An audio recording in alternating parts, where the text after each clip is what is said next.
Halo, sudah ya? Oke, materi yang pertama akan kita bahas hari ini adalah business license dan legal aspek. Di sini saya ingin tahu apakah ada yang sudah mulai berbisnis? Coba disampaikan, ada tidak? Saya belum, Pak. Saya belum, Pak. Oke, Belum, Pak. yang lain mungkin? Belum ya, rata-rata belum ya.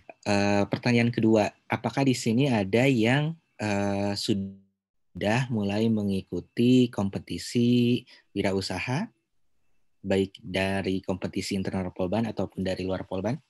Sudah ada? Saya belum, Pak. Belum, Pak. Belum. Belum ya? Belum ada ya. Oke, mungkin ini bisa menjadi semangat untuk rekan-rekan mahasiswa semuanya. Nanti ada informasi juga tambahan ya mengenai pelaksanaan operasional bisnis ke depannya seperti apa. Untuk bisnis license dan legal aspek ini merupakan salah satu yang hal penting karena dalam melakukan usaha dan menjalankan operasional bisnis tentunya kita tidak lepas dari rangkaian aturan-aturan ya. Kita di Indonesia ini memang sudah ada aturan yang mengatur terkait pelaksanaan bisnis usaha. Untuk itu kita akan coba hari ini kaitannya dengan aspek hukum apa saja yang memang perlu kita lalui ya, kita penuhi terkait dalam menjalankan usaha ya atau kegiatan operasional bisnisnya. Oke, sebentar, ini ada yang masuk, perlu di-admit.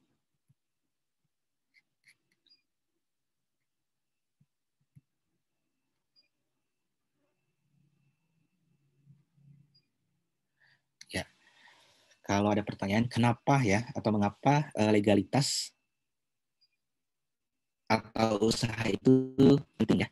Di sini ada beberapa penjelasan, poin-poin, alasan kenapa memang kita perlu memperhatikan aspek hukum legalitas pada pelaksanaan usaha. Yang pertama, 6 poin ya. Poin pertama adalah identitas usaha. Tentunya dalam menjalankan usaha, kita harus tahu usaha apa yang kita jalankan, di mana kalau di situ punya sektor usaha ya, ada sektor perdagangan, dan lain sebagainya. Nah, ranah usaha itu perlu kita identifikasi ya, sehingga nanti ke depannya kita tahu betul arah dari prospek usaha yang kita jalankan. Kalau misalkan usaha kita memang bergerak dari skala kecil, misalkan ya, kalau dilihat dari skala berdasarkan usahanya itu ada skala mikro, usaha kecil, menengah, dan besar ya. Nah, itu kita perlu tahu untuk misalkan skalanya sudah tahu, tentunya akan lebih lanjutnya kita perlu tahu bagaimana langkah bisnis apa yang memang mengikuti aspek legalnya, karena memang aspek legal ini melekat pada semua jenis usaha ya, baik usaha mikro, kecil, menengah, dan usaha besar lainnya. Nah, di sini kita akan coba membahas nanti ketentuan aspek legal apa saja yang memang menjadi syarat ya untuk para usahawan atau wira swasta. Selain itu, di poin yang kedua ini adalah pengakuan di mata hukum. Tentunya begini, ini sangat fundamental. Kenapa? Karena memang dalam menjalankan usahanya, faktor yang paling penting juga adalah bahwa pelaku bisnis itu mendapatkan modal ya, dalam proses mencari modal atau mendapatkan modal tersebut, terkadang ada beberapa alternatif cara yang dilakukan ya. Alternatif cara yang dilakukan adalah bisa dengan menggunakan dana modal sendiri, dana investasi ya, ataupun dana dari investor maksudnya, ataupun dana dari pinjaman. Untuk dana pinjaman ini bisa berasal dari kerabat, keluarga, ya, atau teman, rekan, sejawat. Tapi banyak juga ya hal yang lazim dilakukan oleh para pengusaha itu adalah dengan melakukan pinjaman suntikan modal ke lembaga jasa keuangan. Salah satu contohnya adalah ke bank ya. Nah, di dalam proses proses permintaan modal tersebut, saya langsung memberikan contoh bahwa industri jasa keuangan tersebut tidak semata atau menyetujui bentuk peminjaman yang dilakukan oleh nasabahnya ya, terutama bagi nasabah yang memang bergerak di bidang wira swasta ya. Kalau misalkan untuk nasabah yang berasal dari tenaga perusahaan atau kantor ya, untuk pegawai tetap biasanya memang sebagai bentuk jaminannya itu kan ada SK ya yang dijadikan jaminan, SK pengangkatan pegawai. Nah, untuk di bank sendiri legalisasi atau pengakuan di mata hukumnya itu biasanya dilihat dari kelengkapan administrasi aspek legal perusahaan tersebut ya. Jadi memang ini menjadi salah satu bagian penting agar kedepannya kan kita tidak tahu, tidak mewajibkan juga untuk meminjam, tetapi ini adalah salah satu contoh konkret di masyarakat bila mana para pelaku bisnis itu membutuhkan modal dari industri jasa keuangan, memang ada syarat yang harus dipenuhi. Syaratnya itu adalah salah satunya dengan melengkapi administrasi legalnya ya, pengakuan di mata hukumnya jelas. Ya, di poin yang ketiga, badan usaha sebagai entity yang terpisah dari individu, di mana di sini tadi kita Suaranya putus-putus. Oke, sebentar ya, saya coba cek. Ini tidak stabil.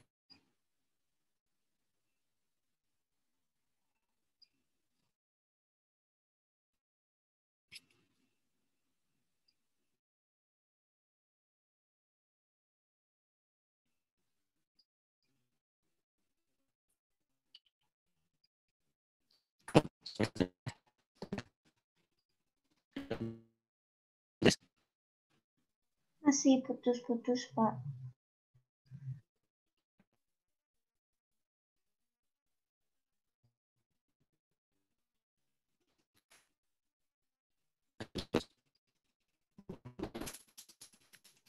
Masih, Pak.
Masih belum jelas.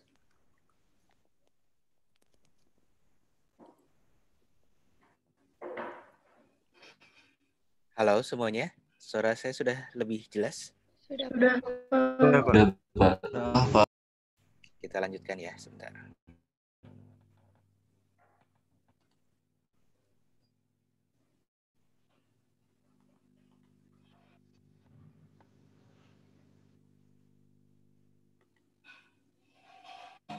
Unesa, bisa terlihat? Sudah, Pak. Ya, oke. Bisa dilihat bahwa untuk tadi di poin kedua adalah pengakuan di mata hukum. Ini menjadi salah satu syarat juga bahwa memang di beberapa industri jasa keuangan, jika memang tadi saya usaha ini membutuhkan suntikan modal, ya, bank misalkan ya, nah biasanya bank selaku pemberi fasilitas pinjaman itu tidak serta mengapresiasi pinjaman yang dilakukan oleh nasabah, tetapi nasabah tersebut atau pelaku bisnis tersebut harus melengkapi persyaratan administrasi hukumnya ya. Jadi itu adalah salah satu prasyarat sehingga proses pinjamannya bisa dilakukan seperti itu. Nah, untuk yang di poin ketiga adalah badan usaha.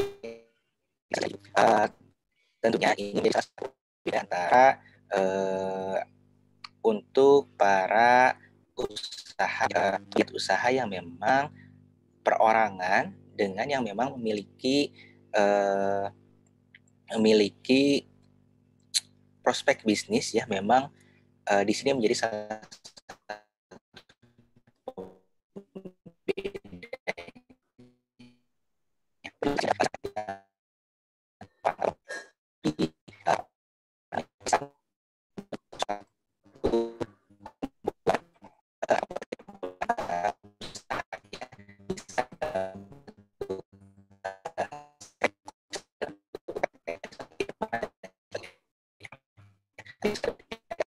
Oh, maaf, suaranya putus-putus lagi.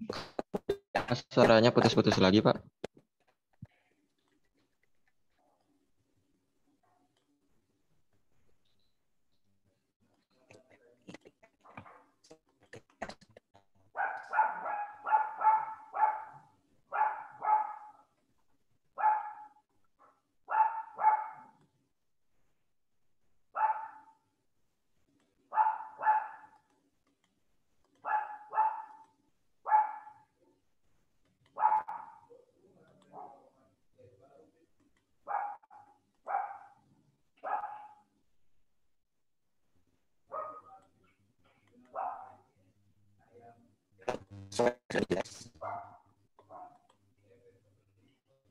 Putus. Masih putus-putus, Pak. Terus, Pak.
Halo, cek suara saya sudah lebih jelas?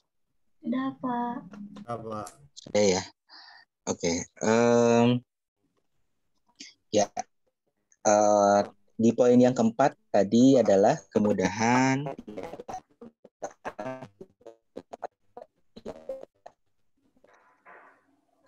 dalam hal ekspansi lintas negara, ya. Maaf, untuk yang keempat itu kemudahan dalam fasilitas pembiayaan.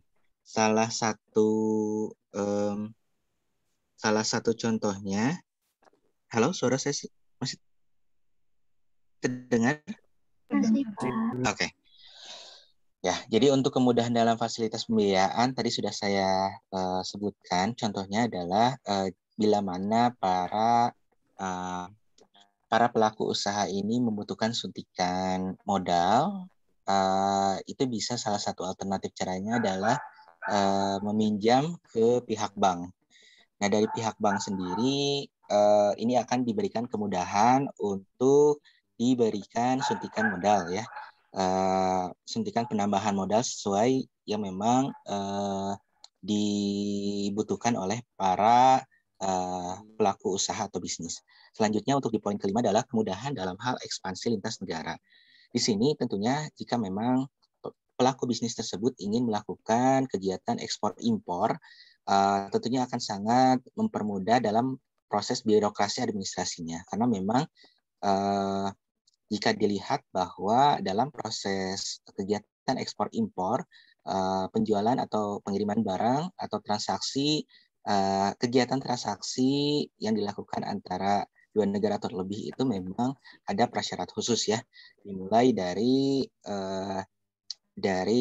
kelengkapan produk, ya, kualitas ataupun persyaratan produknya, dan tentunya kalau melihat dari aspek legalnya apakah memang sudah memenuhi persyaratan administrasi legal atau belum. Karena itu menjadi salah satu barometer penting apakah memang perusahaan tersebut layak untuk melakukan kegiatan ekspor impor atau tidak. Selanjutnya untuk di poin 6 adalah perlindungan hukum bagi pemilik usaha. Jadi memang nanti tentunya ada benefit juga bagi para pelaku usaha atau pelaku bisnis yang memang sudah mentaati hukum yang berlaku, ya. Di Indonesia sendiri memang ada ketentuan khusus, ya, di mana misalkan untuk para pelaku usaha yang memang sudah misalkan sudah terdaftar dalam masuk legal, prospek legalnya sudah jelas, itu tentunya akan mendapatkan fasilitas-fasilitas hak. Nanti akan kita kita coba bedah di slide berikutnya, ya. Perlindungan hukum ini biasanya berupa kalau misalkan untuk usaha ini akan bermacam-macam, ya, tergantung dari sektor usahanya. Nah, di sini bisa lihat tadi macam-macam badan usaha. Halo, suara saya masih jelas atau masih putus-putus? Jelas, Pak. Jelas, ya? Jelas, Pak. Nah, yang pertama adalah perseroan terbatas atau disingkat dengan PT, di mana PT ini merupakan suatu badan hukum untuk menjalankan usaha yang memiliki modal terdiri dari saham-saham yang pemilikannya memiliki bagian sebanyak saham yang dimilikinya. Nah, di sini memang untuk yang sudah go public, di mana memang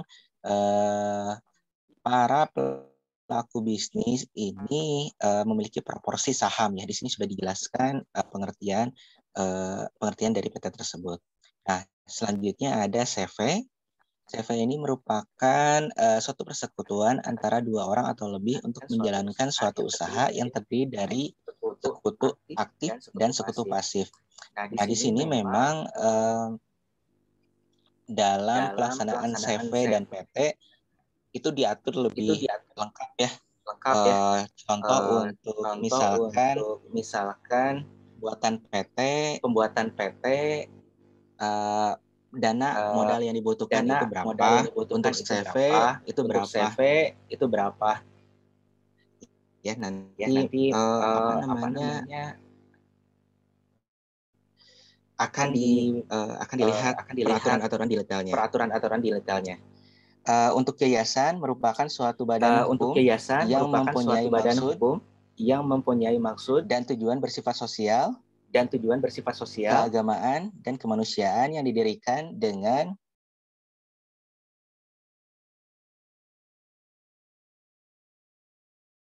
memperhatikan persyaratan formal yang ditentukan dalam undang-undang.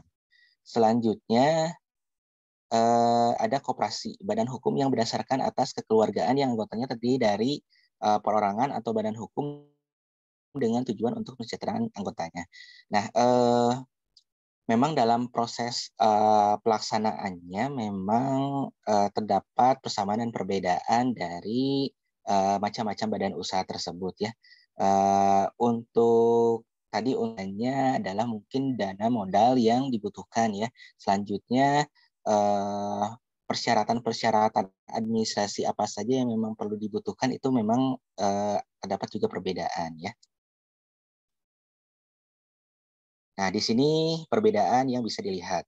Nah, untuk di sini untuk PT dan CV, contohnya untuk status, untuk PT bentuknya adalah badan hukum, untuk CV badan usaha. Untuk penamaan, PT ini didaftarkan ke instansi, untuk CV ini tidak terdaftar.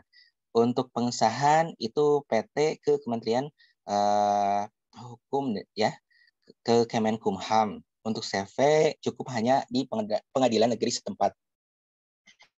Untuk aspek permodalan, perbedaan untuk PT ini berupa saham, maaf, dan untuk CV ini tidak berupa saham. Dan aspek tanggung jawab pemilik untuk PT merupakan terbatas pada modal usaha, untuk CV tidak terbatas. Untuk pemisahan harta, PT ini terpisah ya, kalau CV menyatu harta pemilik. Ini sekilas perbedaan antara PT dan CV dilihat dari aspek status penamaan, pengesahan modal tanggung jawab pemilik dan pemisahan harta. Selanjutnya kita masuk ke dalam dokumen legalitas dan perizinan yang wajib dimiliki. Tadi sudah saya sampaikan ada beberapa perizinan dasar ya yang memang wajib dimiliki oleh setiap pelaku bisnis atau pelaku usaha. Yang pertama adalah akta pendirian perusahaan dari nota dan SK pengesahan Kemenkumham. Nah, selanjutnya ada atau surat izin perdagangan ya bagi UMKM. Selanjutnya ada tanda daftar perusahaan atau TDP. Selanjutnya ada NPWP dan BPJS Ketenagakerjaan atau perusahaan. Dan ada perizinan khusus seperti penyelenggaraan sistem elektronik atau PSC dan TDUP khusus untuk kegiatan dalam usaha pariwisata.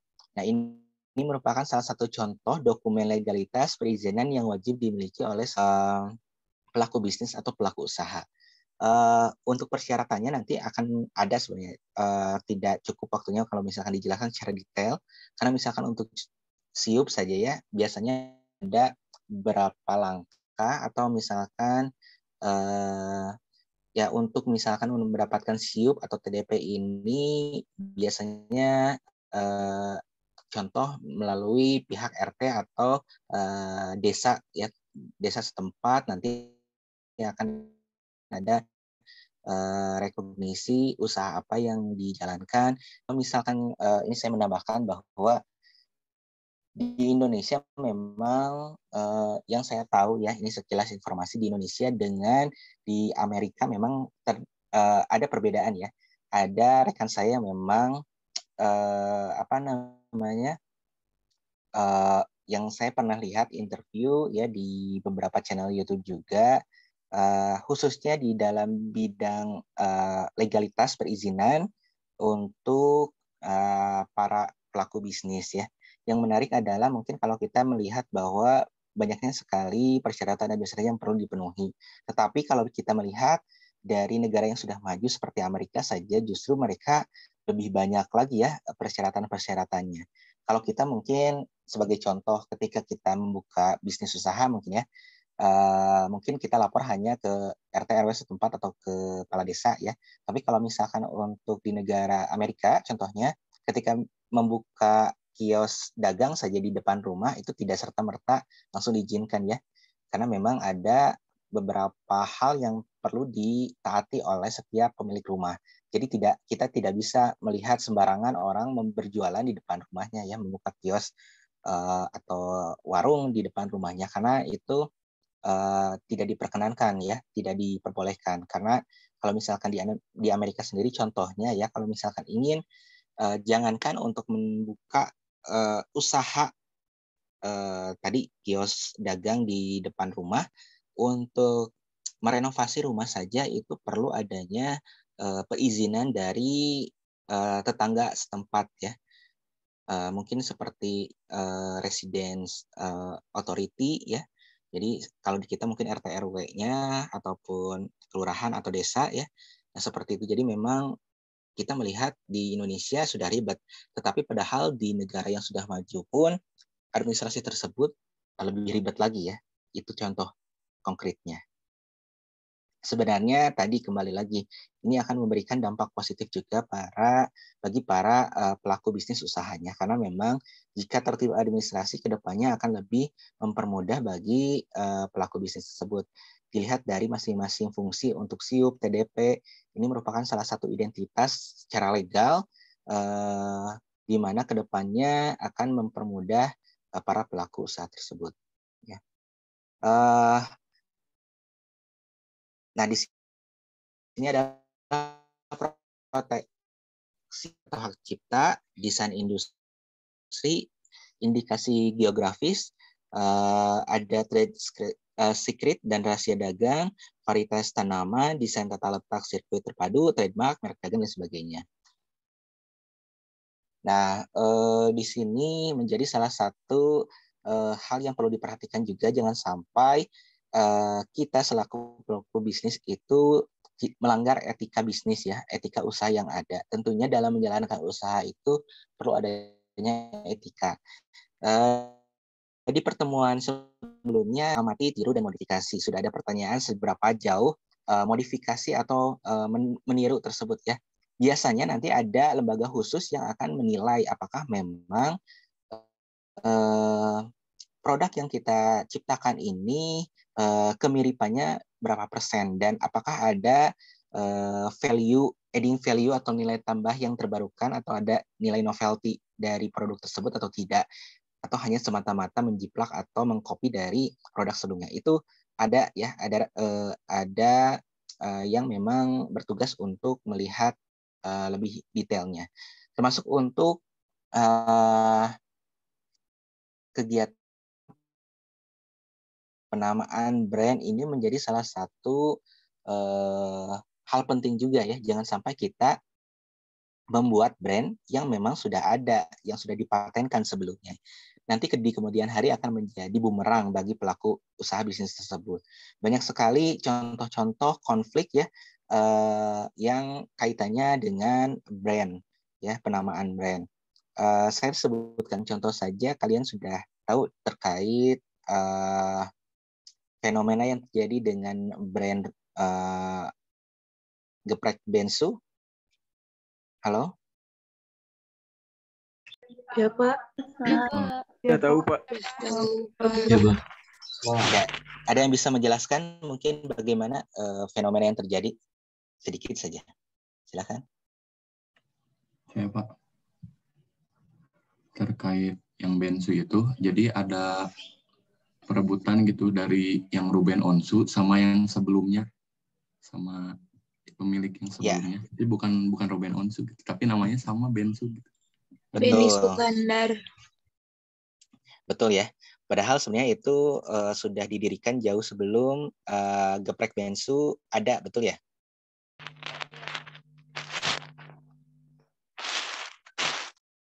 Jadi memang kalau tidak salah itu memang ini perlu dikaji kembali. Yang ini kan apa namanya, fenomena perebutan hak terhadap hak paten dalam brand ini memang menjadi apa ya disebutnya itu ya, fenomena yang banyak terjadi di akhir-akhir tahun ini. Bahkan contoh lainnya saya bisa menyebutkan, kalian tahu juga brand Apple dengan Samsung ya. Sudah saya mungkin di pertemuan minggu kemarin sudah saya sebutkan, contoh realnya itu adalah dulu saya masih ingat ada beberapa fitur dari iPhone dan dari Samsung yang mereka itu saling lapor ke pengadilan ya untuk melaporkan dari hak patennya tersebut. Tetapi kalau saya melihat dari pihak luar, sebenarnya kan kita sebagai user itu terkadang ya acuh ya, karena memang kita sebagai consumer ya hanya menggunakan saja, tetapi para pelaku bisnis itu merasa kalau misalkan akan berdampak langsung terhadap usahanya, karena mungkin yang menjadi apa namanya penemu pertama misalkan dan menjadi hak paten utama itu akan tentunya merasa keberatan ya kalau misalkan di copy ataupun di apa namanya ada pelanggaran hak cipta di sana. Selanjutnya juga ada contoh yang di Cina itu ada pelanggaran hak cipta terkait desain mobil Range Rover. Ada yang tahu contoh kasus ini? Belum, Jadi Pak. kalau kalian kalian tahu merek brand Land Rover itu dari mana? Halo? Nggak tahu, Pak. Ada yang tahu? Yang lain mungkin? Saya juga tidak tahu, Pak. Jadi Dari Land Rover, Inggris bukan, Pak? betul, dari UK ya, dari Inggris. Nah biasanya untuk yang di apa namanya? Kalau sekarang kan kalau tidak salah itu di bawah Volkswagen ya. Tapi nanti dicek lagi lah apa namanya? Karena memang perusahaan itu biasa mengakuisisi atau merger ya, itu biasa ya. Nah, Range Rover atau Land Rover ini biasanya memang tadi berasal dari Inggris ya. Nah, biasanya banyak pelaku usaha bisnis lain ya di bidang otomobil, di mana desain-desainnya itu seringkali ada kemiripan, betul ya? Bisa dilihat mungkin ya yang keluaran Jepang ataupun produksi yang dari Eropa misalkan ya, antara BMW dan Audi misalkan ya, itu fitur-fiturnya kalau kita lihat ada kemiripan ya, meskipun banyak juga fitur yang berbeda. Nah, yang menariknya di sini adalah dari brand Cina, saya lupa namanya nama brandnya, tetapi apa namanya mendapatkan tuntutan dari pihak Range Rover karena desain mobilnya itu sama persis ya dengan yang diproduksi oleh Range Rover. Namanya itu Range Rover Evoque. Dan ini menjadi salah satu bumerang juga bagi perusahaan pabrikan mobil di Cina tersebut yang sebenarnya banyak kemiripannya ya. Itu mah jelas-jelas menjiplak lah istilahnya desainnya. Nah ini bisa menjadi bumerang juga bagi perusahaan yang memang melanggar etika yang tadi ya. Kalau selama itu menjiplak dan tidak dilaporkan oleh apa namanya oleh yang memiliki hak paten, apakah memungkinkan? Memungkinkan saja ya, tergantung dari pengguna atau pemilik hak paten tersebut apakah melaporkan atau tidak ya. Jadi memang ada beberapa kondisi di mana nanti biasanya di ranah pengadilan ya, prosesnya seperti apa.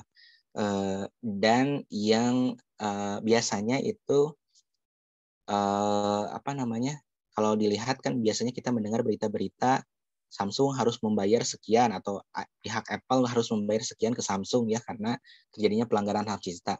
Nah itu dikondisikan ke masing-masing kebijakan negara karena memang biasanya ada perbedaan peraturan ya dari masing-masing negara terkait pelanggaran hak cipta itu seperti apa. Itu mungkin sederetan contoh terkait pelanggaran hak cipta ya. Makanya untuk yang kita misalkan pelaku bisnis sebagai yang baru mulai ingin membuka bisnis, kita harus aware dengan kondisi-kondisi tersebut. Ketika kita ingin brand produk, kita harus tahu betul, biasanya ada di website Google ya, tinggal searching saja. Kalau misalkan sudah muncul nama brand yang berarti kita harus cari alternatif nama brand lainnya ya. Nah, di sini legal aspek bisnis, contohnya ada ISO ya, SNI, HAKI, halal, BPOM dan lain sebagainya ya. Jadi ini salah satu contohnya yang di Indonesia. Selanjutnya untuk proses pengurusan PIRT izin industri pangan, tentu tetap ya harus ada sertifikat produksi pangan industri rumah tangga SPP IRT, yaitu adalah jaminan tertulis yang diberikan oleh Bupati Wali Kota melalui Dinas Kesehatan terhadap pangan hasil produksi industri rumah tangga yang telah memenuhi persyaratan dan standar keamanan tertentu dalam rangka produksi dan peredaran produk pangan. Nah, biasanya untuk industri rumah tangga ini selalu dibina oleh para pemerintah kota setempat ya. Saya ingat betul bahkan ada keterlibatan dari pihak institusi pendidikan juga yang memang memberikan pendampingan ya, penyuluhan ataupun seminar bagi para pelaku bisnis usaha ya, terutama yang UMKM ya, industri rumah tangga. Karena edukasi ini sangat penting, jangan sampai mereka lepas kontrol ya, tidak tahu arah ke depan usahanya seperti apa. Harapannya sih sebenarnya dengan adanya pendampingan ini usaha yang dijalankan terus meningkat dan terus berjalan ya, bisa sustainable. Nah, itu harapan goalnya seperti itu. Selanjutnya pengecualian untuk permohonan tidak dapat dipenuhi apabila pangan yang diproduksi berupa susu dan hasil olahannya, daging, ikan, unggas dan hasil olahannya yang memerlukan proses dan atau penyimpanan beku. Pangan kaleng, pangan bayi, minuman beralkohol, air minum dalam kemasan, pangan lain wajib memenuhi persyaratan SNI, pangan lain ditetapkan oleh Badan POM ya. Ini pengecualiannya. Nah, selanjutnya contoh sertifikat PIRT ini bisa dilihat. Ya, ada kop suratnya pemerintah Kabupaten Cirebon di sini. Jadi pemerintah kota ataupun kabupaten nanti akan ada pengeluaran suratnya. Sekali lagi tadi saya sampaikan biasanya selalu ada pendampingan ya, penyuluhan dari pemerintah kota.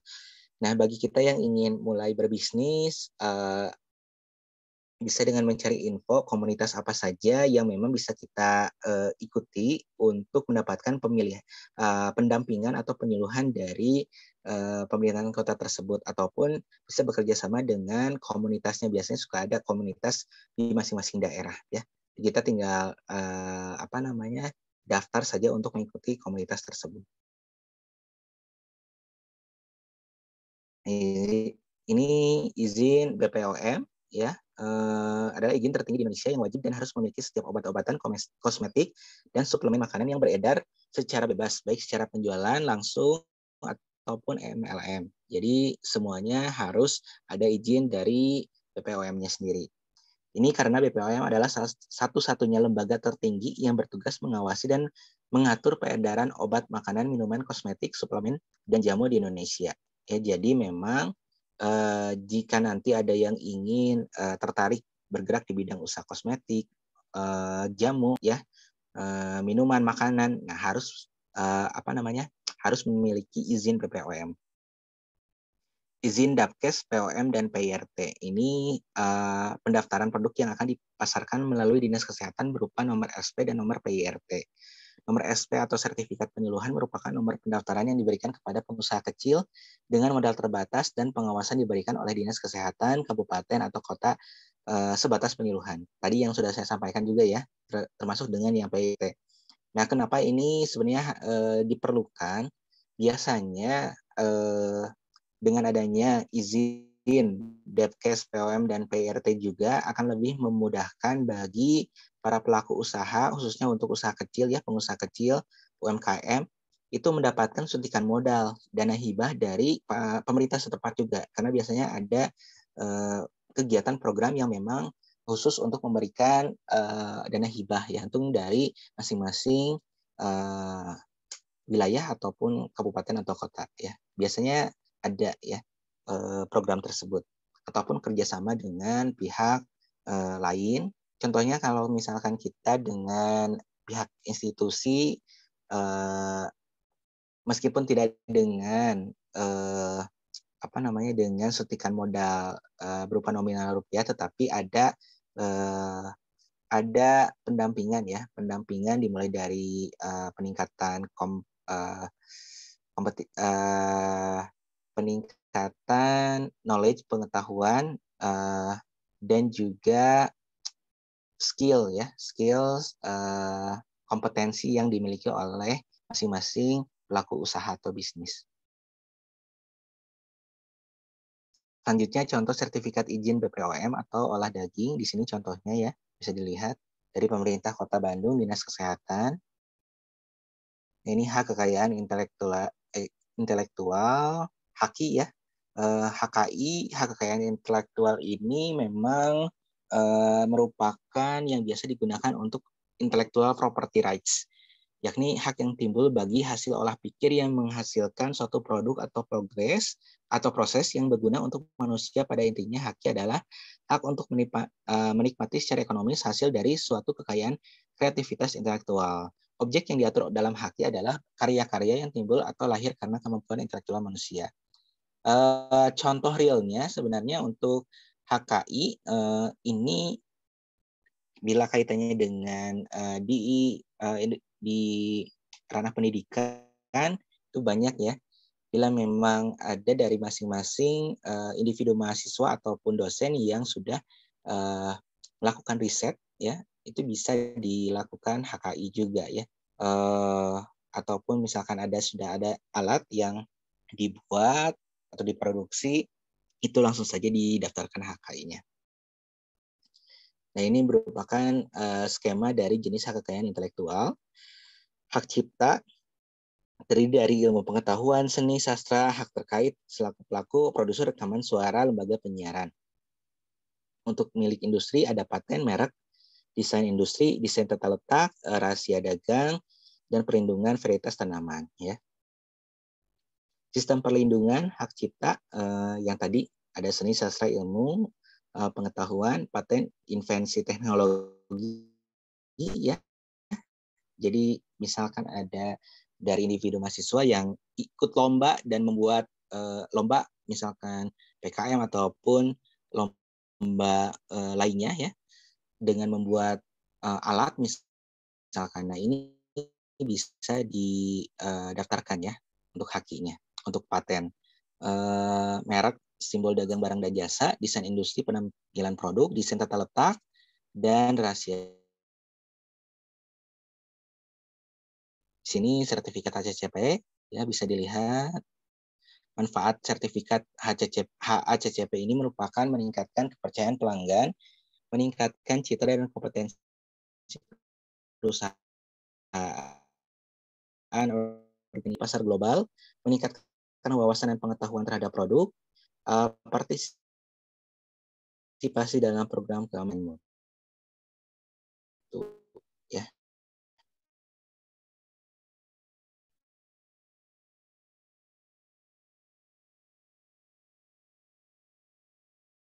UMKM.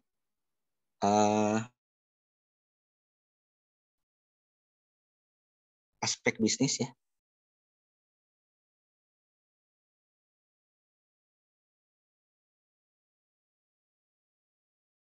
Dan license materi.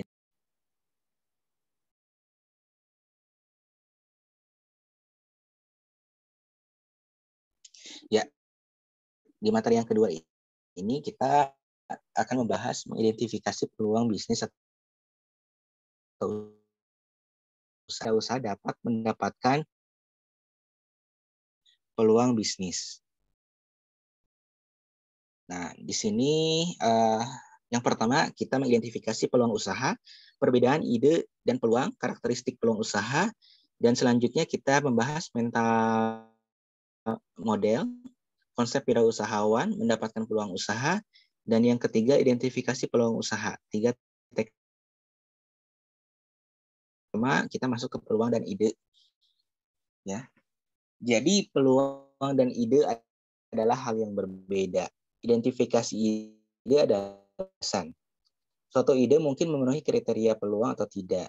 Penting untuk memahami apakah ide itu memenuhi kebutuhan dan memenuhi kriteria untuk suatu peluang. Jadi memang ide dasar ide ini merupakan pikiran, kesan atau gagasan ya. Ada tiga penjelasan di sini ya. Pemikiran ini bisa pemikiran ini berasal dari refleksi ya, dari pengalaman yang dijalani oleh masing-masing individu.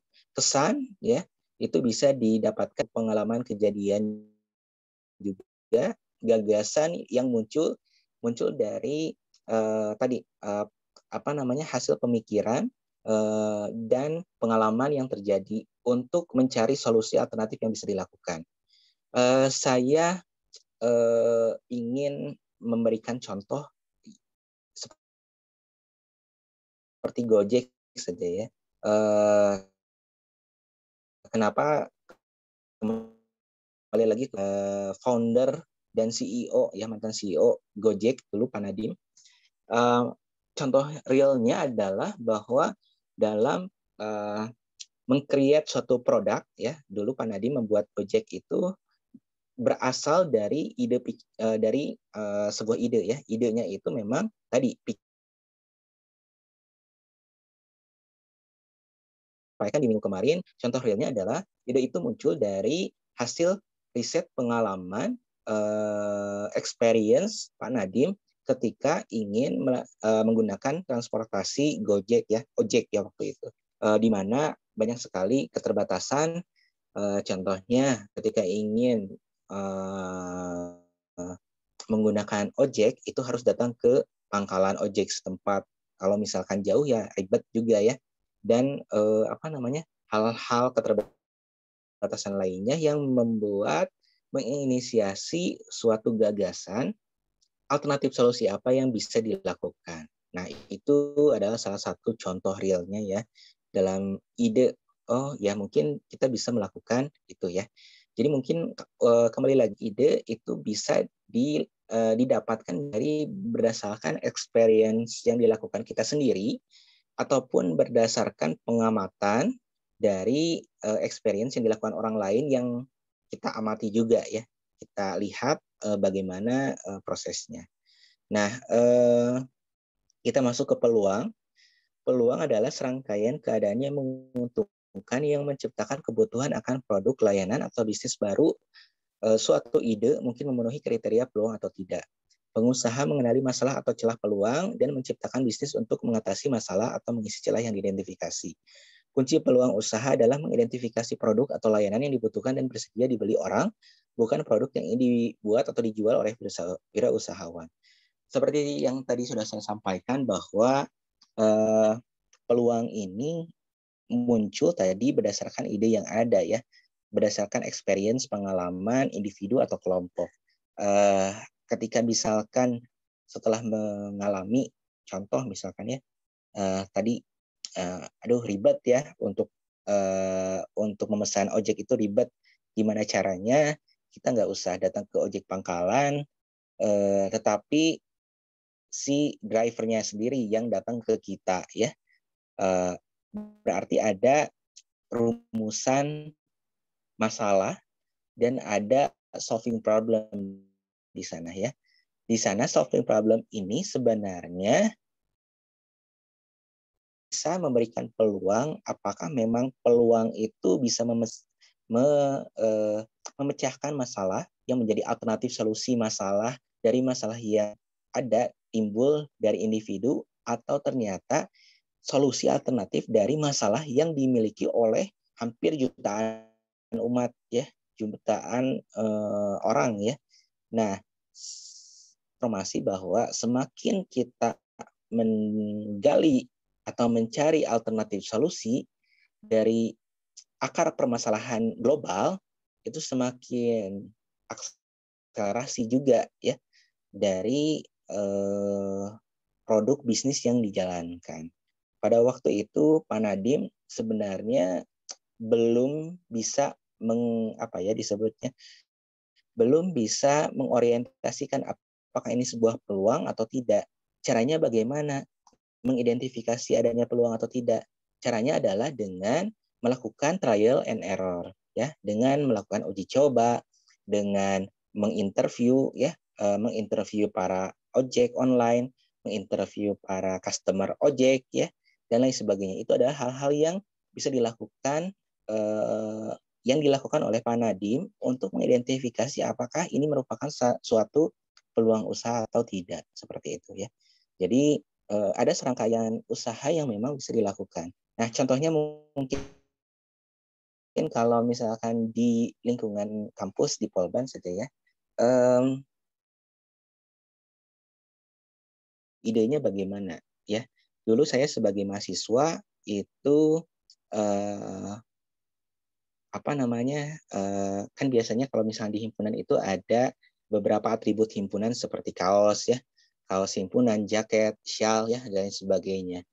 Nah, kalau melihat dari pasar yang ada, sebenarnya kan kalau di 10 himpunan berarti ya ada 10 atribut misalkan ya, kita tarik garis besarnya. Dari 10 atribut ini kan mungkin dari himpunan juga kan volumenya berbeda-beda ya. Ada yang sampai 1.000 mahasiswa, ada yang sampai 1.500, tergantung dari jumlah mahasiswa per jurusannya. Nah, ini menjadi salah satu peluang bagaimana memfasilitasi market yang ada. Nah, itu salah satu contoh peluang usaha yang memang sering dilakukan di kampus-kampus ya. Biasanya usaha bergerak di bidang konveksi ya, ataupun industri makanan minuman. Tapi kembali lagi kalau misalkan untuk yang di teknik sipil itu kira-kira apa ya? Kira-kira apa yang bisa dibuat? Ada produk usaha yang memang contoh safety shoes misalkan ya, itu ada ya. Jadi sebelum-sebelumnya juga ada ya. Terus misalkan ada book planner misalkan ya, itu juga ada ya. Contoh real yang bisa dicari peluang untuk usahanya seperti apa. Nah, di sini opportunity rather than just an idea ya. Ini ada beberapa item yang saling berkaitan, attractive, timely, durable, anchor in the product, service, or business that creates adding value ya for its buyer or end user. Jadi kualitas peluang ini harus atraktif ya. Tadi apakah memang ini bisa menarik masyarakat luas dan apakah memang ini bisa solving problem ya. Timely dan durable ini ya tadi ya bisa dilihat apakah memang aplikasi produk ini bisa terus sustain berjalan atau hanya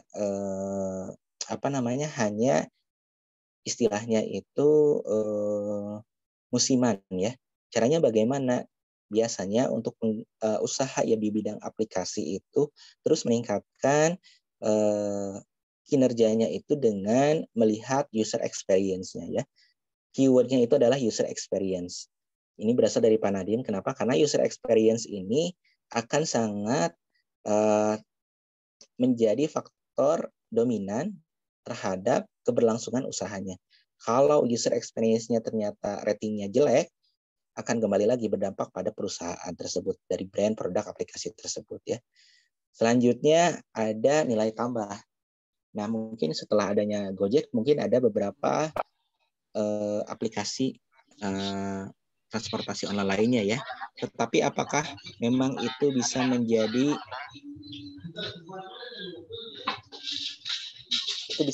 salah satu alternatif atau bagaimana? Itu kembali lagi ke product value yang dimiliki oleh perusahaan tersebut ya.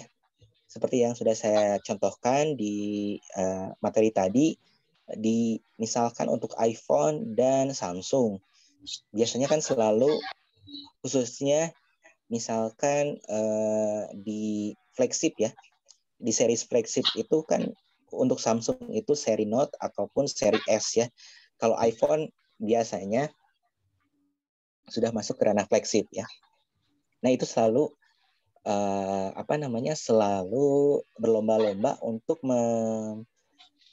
memperkaya fitur-fitur yang ada. Fitur yang terus di-upgrade itu biasanya sistem ya, operating system. Fitur-fitur operating system itu dimulai dari interface ya. Interface tampilan layar ataupun misalkan dari kualitas kamera ya, ataupun dari speed, kecepatan ya, RAM dan sebagainya itu menjadi salah satu hal poin penting yang memang menjadi pengembangan usaha bisnis dari masing-masing brand seperti itu. Jendela peluang atau window opportunity ini merupakan metafora yang menggambarkan periode waktu di mana perusahaan secara realistis dapat memasuki pasar baru. Ketika produk baru bermunculan, jendela peluangnya terbuka sehingga brand baru masuk ke pasar. Pada waktu-waktu tertentu, produk-produk tersebut mulai sering ditemukan di pasar atau mature market sehingga jendela peluang untuk pendatang baru ditutup ya. Nah, biasanya ini bisa dilihat dari berbagai macam contoh kasus ya. Dari tadi misalkan yang saya sebutkan contoh brand handphone ya. Dulu yang berjaya itu sempat ada Nokia. Nokia ada yang tahu Nokia berasal dari negara mana? Finlandia, Pak. Finlandia ya. Terus ada sempat booming juga BlackBerry. Ada yang tahu BlackBerry dari mana?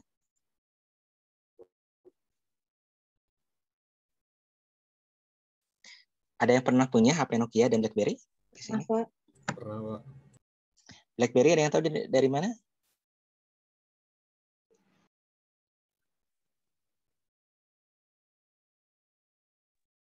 Kanada, Pak.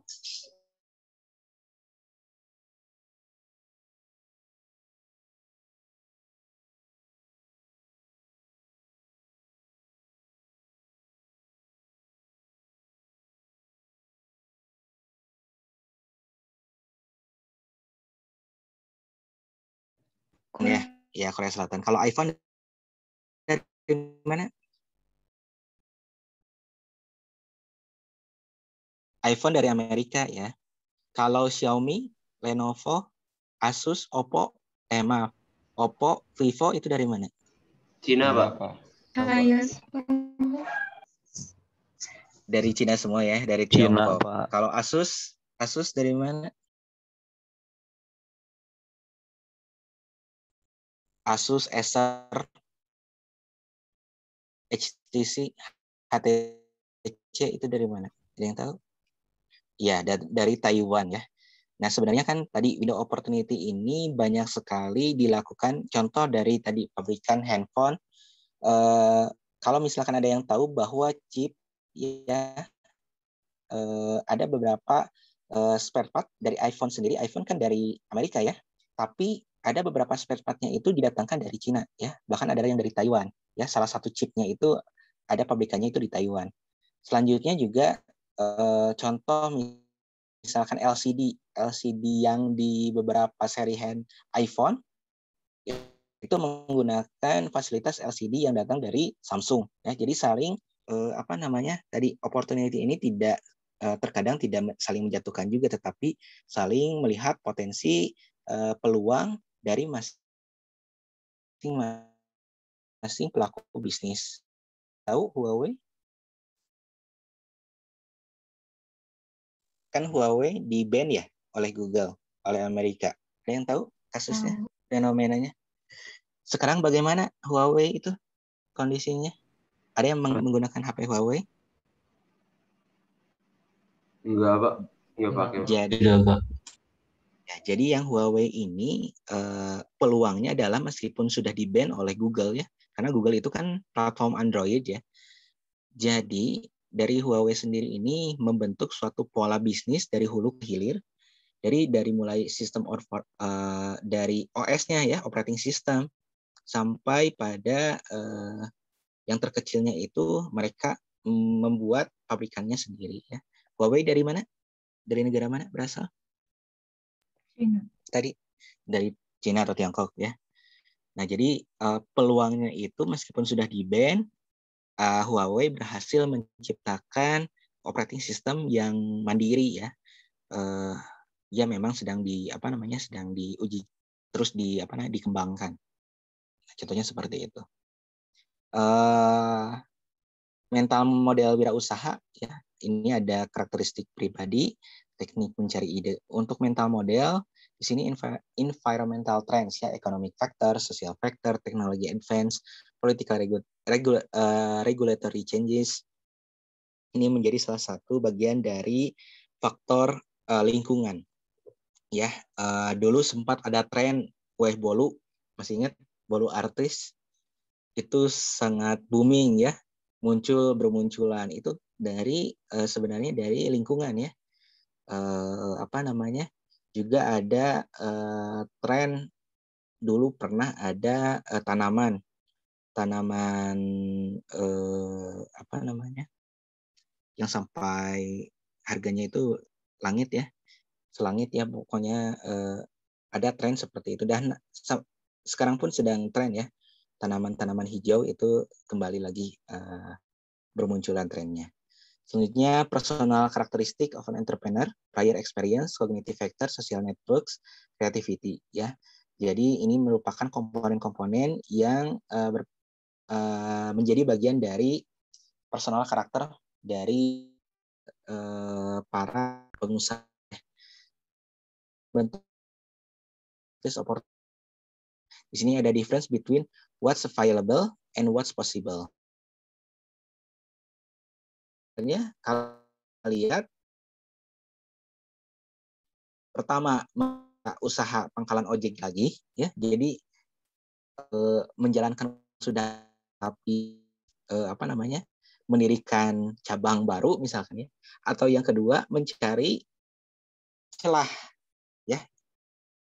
Ini what's possible, apa kemungkinan yang bisa dilakukan, apakah dengan menggunakan meng-create suatu aplikasi baru misalkan ya, dengan adanya Gojek atau bagaimana ya. Nah itu yang dilakukan oleh Pak Nadiem tadi. Nah ini masuk ke new business, product and service idea.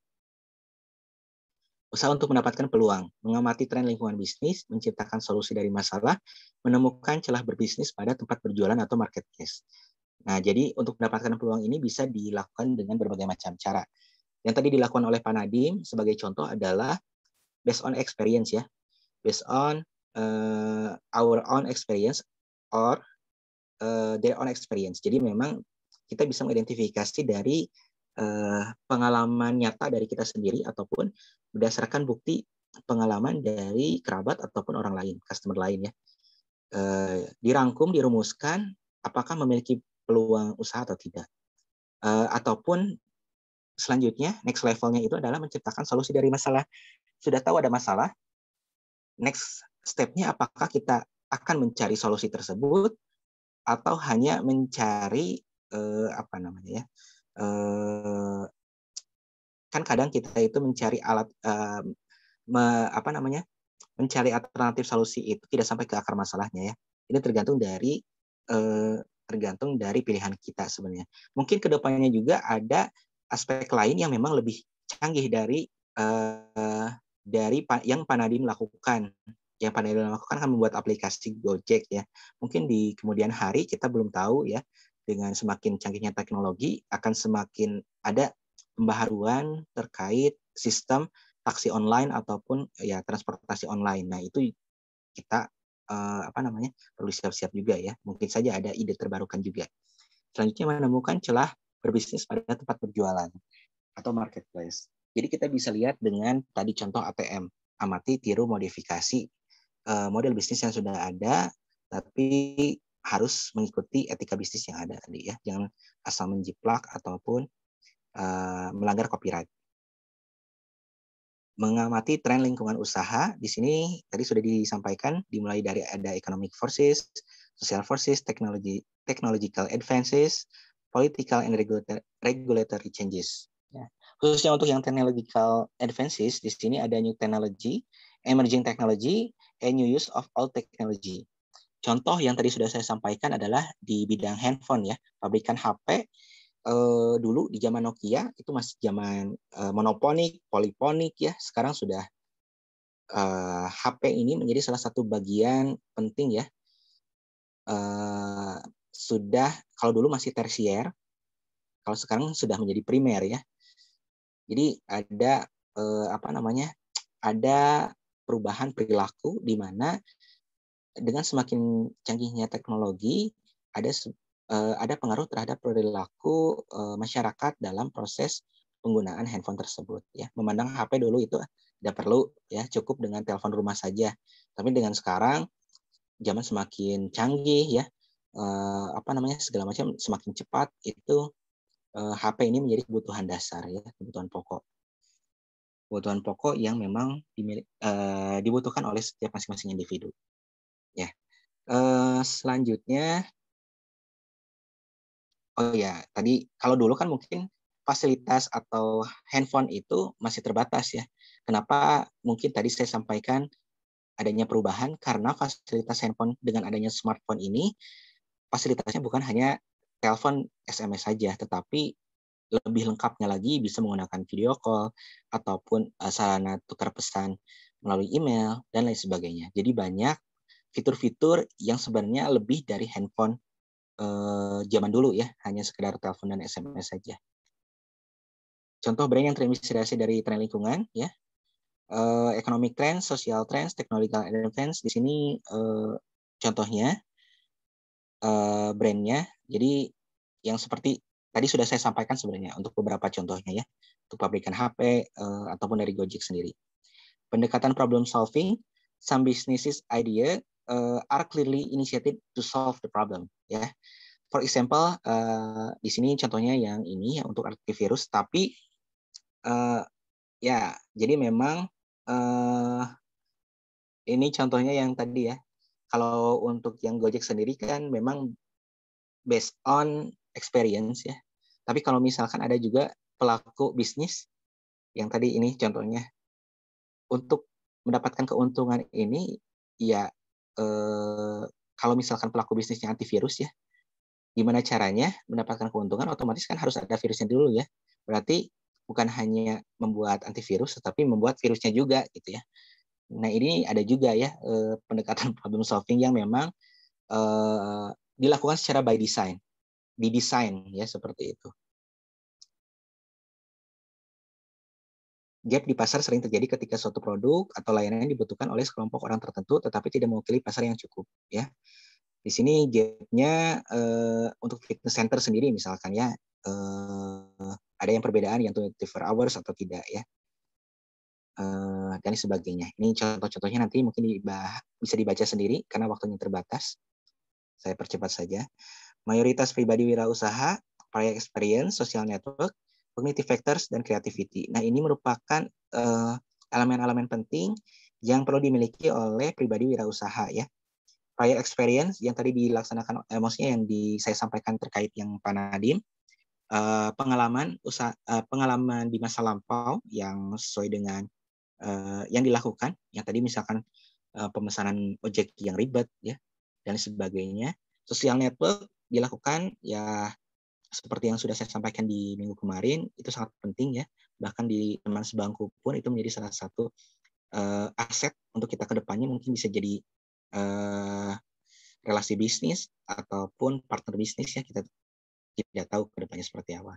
Cognitive factors, creativity. Cognitive factors ini kompetensi yang ada dimiliki ya, kita terus harus meningkatkan wawasan, knowledge, dan kompetensi kita dalam terutama dalam menjalankan usaha atau berbisnis ya.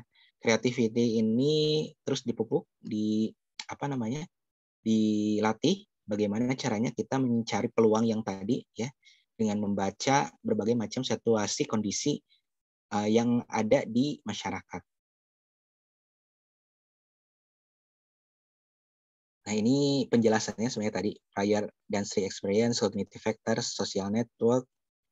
Nah selanjutnya ke identifikasi peluang usaha.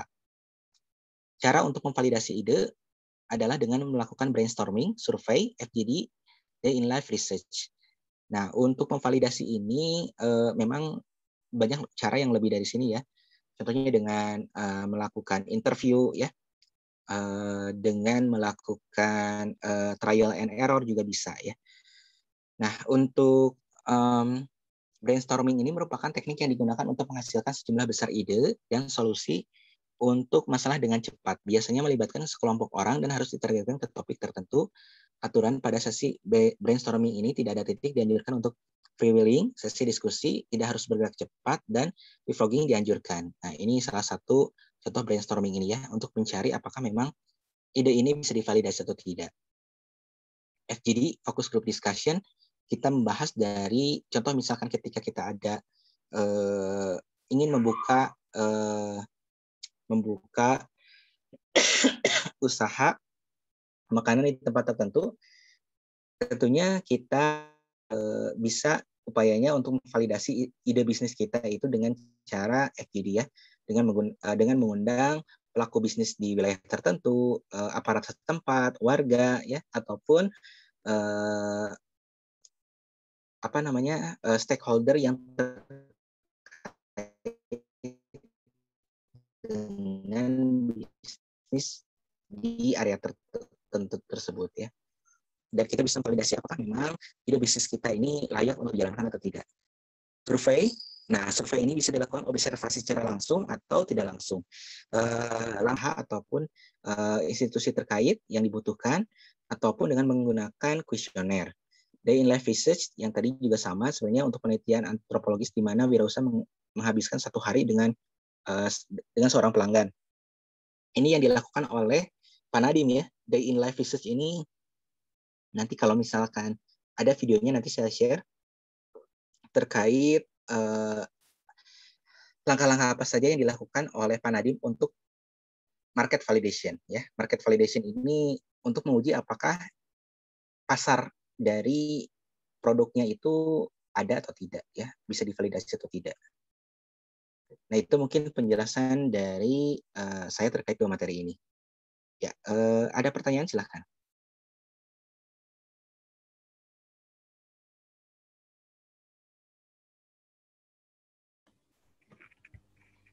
Bapak, saya izin bertanya. Ya, silahkan. Bapak kan tadi tuh Gojek tuh diciptakan awalnya tuh berdasarkan pengalaman Pak Nadiem sendiri. Apakah, kalau menurut saya apakah Gojek tidak ATM juga gitu Pak? Kan Ya. Di luar negeri juga udah banyak gitu pakai Uber yang lain-lain. Betul.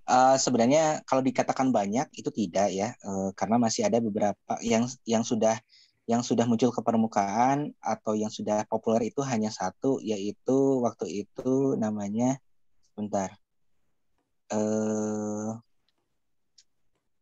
kan ada Gojek, ada Grab, ada Uber.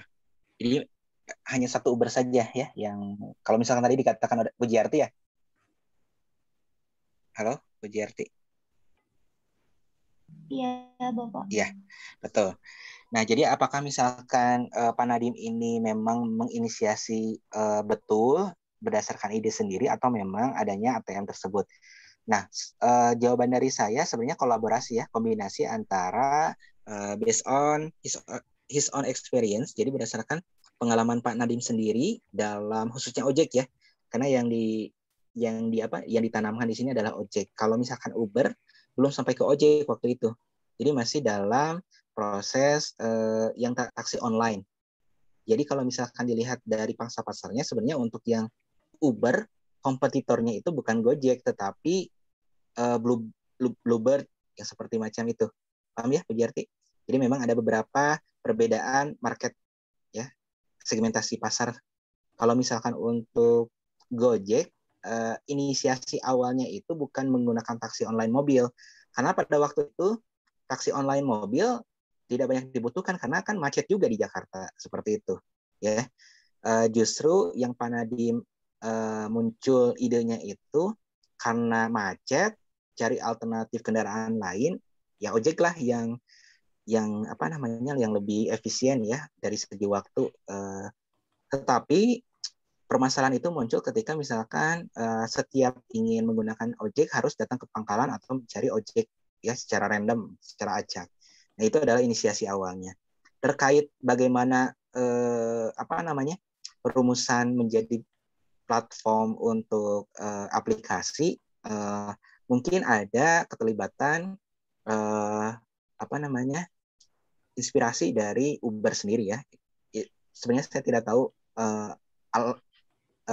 prosesnya seperti apa, tetapi yang Pak Nadiem katakan inisiasi awal dari ojek itu sebenarnya dari pengalaman dia berkendara ojek. Begitu mungkin Bu Jarti ya. Kalau melihat dari ATM ya pasti kita selalu ada ada ATM juga ya. Kita melihatlah sebagai user juga. Kadang Gojek ada misalkan GoPay, nanti dari Grab ada OVO, ya. Sebelum OVO itu ada GrabPay, tapi tidak dijalankan di Indonesia. Kalau kalian datang ke Singapura, jalan-jalan ke Singapura, Grab itu bukan pakai OVO, karena OVO berasal dari Lipo ya di Indonesia, kerjasama lah istilahnya. Kalau di Singapura itu menggunakan GrabPay. Nah, hal-hal seperti itu sebenarnya kalau misalkan kombinasi antara mencari ide pribadi berdasarkan pengalaman dan melihat peluang yang sudah sebenarnya ada dilakukan oleh pelaku bisnis lain. Itu ya, Pujiarti. Iya, terima kasih Pak. Sama-sama. Ada pertanyaan lain, silakan. Bapak mau bertanya. Ya, silakan. Nama Mila. Jadi mau nanya tentang yang kelegalitasan gitu. Ya, silakan. Kalau misalkan UMKM tuh, misalkan UMKM mau bikin UMKM itu bentuknya kafe atau kayak rumah makan kecil-kecilan gitu Pak. Si bentuk legalitasnya itu berupa apa, kayak sertifikat apa gitu Pak namanya. Terus yang tadi Bapak udah bilang, kenapa sih sulit gitu, maksudnya ribet gitu untuk mengajukan si persyaratan itu, padahal kan kalau kita lihat buat masa depannya gitu Pak, malah lebih kayak administrasinya jelas, bahkan nanti bisa dapat bantuan yang tadi kata Bapak. Kenapa sih bisa sampai sulit, dan itu tuh berbayar nggak sih Pak gitu? Oke. Ya, terima kasih Mila atas pertanyaannya. Jadi kembali lagi untuk jadi untuk perencanaan pembuatan usaha, contoh untuk yang restoran, itu memang ada beberapa persyaratan administrasi ya, hukum. Yang minimal tadi sudah saya sampaikan. Ada SIUP, surat izin usaha perdagangan atau usaha atau perusahaan misalnya. Terus ada TDP, tanda daftar perusahaan. Nah, NPWP wajib ya. Nah, kembali lagi apakah bentuk perusahaannya itu adalah CV atau PT? Karena nanti akan beda kaitannya untuk persyaratan CV dan PT. Nanti biasanya bisa dilihat dari dengan notaris ya. Biasanya kalau misalkan terkait hukum yang lebih tahu itu notaris. Jadi nanti masing-masing individu yang ingin ini menjadi salah satu edukasi juga ya. Jadi yang ingin berkonsultasi dengan terkait pihak legal itu salah satu alternatifnya ini kita bisa berkonsultasi dengan pihak notaris. Nanti pihak notaris tersebut akan langsung membantu terkait pengurusan administrasinya. Administrasi hukum apa saja yang bisa dilakukan atau dipenuhi guna memenuhi persyaratan administrasi hukum tersebut. Tapi untuk yang tadi secara dasarnya itu antara SIUP ya, surat izin usaha perdagangan atau perusahaan, TDP, NPWP itu mau wajib ya persyaratan dasarnya. Tergantung dari nanti masuknya ke CV ataupun ke PT. Balik lagi ya, karena memang persyaratannya berbeda. Kalau PT harus seperti apa, kalau SIUP seperti apa, kalau untuk CV seperti apa. Kalau untuk biaya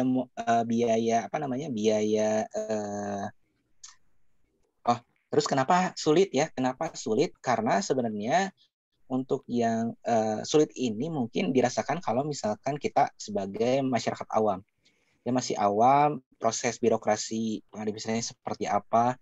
Nah, itu mungkin kita merasakan sulit ya. Tetapi sebenarnya kalau misalkan kita sudah ada edukasi, sudah ada penyuluhan, informasi mengenai step by step pemenuhan aspek legalnya itu sebenarnya bisa lebih mudah ya. Nah, ini menjadi salah satu informasi juga bahwa biasanya tadi sudah saya sampaikan tiap di pemerintahan kota atau kabupaten setempat itu ada secara rutin penyuluhan atau pembinaan ya bagi para UMKM. Di sini biasanya ditujukan bagi para UMKM yang masih belum teredukasi terkait aspek legalnya. Kalau untuk yang CV dan PT yang sudah memiliki modal besar kan biasanya tinggal datang ke notaris, konsultasi, bisa langsung dicari alternatif solusinya seperti apa. Tapi kalau UMKM karena dana terbatas mungkin tidak hal-hal apa sih yang perlu dilakukan. Nah, salah satu fungsi dari pemerintah kota tadi biasanya ada pendampingan. Bahkan kita sebagai di institusi pendidikan pun ya ada terus secara rutin melalui program pengabdian kepada masyarakat itu biasanya ada program pendampingan kewirausahaan ke para UMKM yang ada di wilayah masing-masing ya setempat tersebut ya. Jadi sulit itu karena memang belum teredukasi ya, belum ada wawasan ataupun pengetahuan terkait masalah aspek legalnya. Terus kenapa tadi pertanyaan yang ketiga itu apa, Mila? Berbayar atau enggak, Pak? Oh ya, berbayar atau tidak. Ya, kalau misalkan untuk yang ke notaris tentunya berbayar ya, karena biasanya paketan ya. Paketnya mau buat apa ya, tapi bayarnya ke notaris langsung ya. Tapi kalau untuk beberapa perizinan ada yang berbayar, ada yang tidak. Contoh untuk yang sertifikat halal, ada pemerintah kota misalkan ada program program sertifikat halal gratis misalkan. Itu ada beberapa program yang dilakukan oleh oleh pemerintah kota ataupun kabupaten setempat. Jadi ini kembali lagi ke kebijakan masing-masing pemerintah kota atau kabupatennya. Ada yang memberlakukan pembayaran, ada yang tidak. Ya, jadi saya tidak bisa menyamaratakan. Tetapi ada juga tadi yang saya sebutkan, ada program yang bisa kita lakukan secara gratis. Intinya kita harus sering-sering searching, melihat informasi, mencari informasi apakah ada program yang sifatnya gratis atau tidak ya. Tapi untuk gratisan tersebut biasanya berlaku pada UMKM saja ya. Begitu mungkin yang sudah-sudah. Mila. Oh ya Pak, terima kasih. Ya, sama-sama. Ada pertanyaan lain? Mungkin waktunya sudah cukup karena masih ada 2 materi lagi yang akan disambung oleh Ibu Yuni. Jika ada pertanyaan tambahan nanti bisa disampaikan melalui grup WA ataupun japri melalui saya ya. Baik, Ya. Pak. Ya, terima kasih atas atensi perhatiannya. Semoga materinya bisa dimengerti ya dan nanti bisa diaplikasikan juga dalam kehidupan sehari-hari. Saya kembalikan ke Ibu Yuni untuk melanjutkan materi. Terima kasih.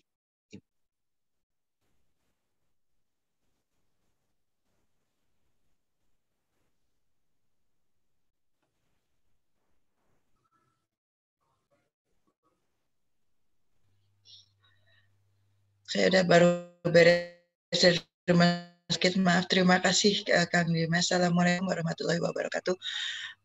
Pada kesempatan ini saya akan coba menyampaikan analisis SWOT. Saya coba share screen dulu. Kang Dimas sudah difoto belum, Kang? Sudah, Bu. Nanti saya kirim ke WA Group ya, Bu. Tadi, sudah muncul? Ya, oke. Udah muncul belum? Udah, Bu. Sudah, Bu. Sudah, Bu. Nah, kalau kita tadi berbicara mengenai bisnis, dari kemarin kita berbicara mengenai apa itu bisnis, kemudian aspek legal apa yang harus disiapkan dan sebagainya. Kemudian kita melihat harus seperti apa sih bisnis itu. Salah satu alat yang digunakan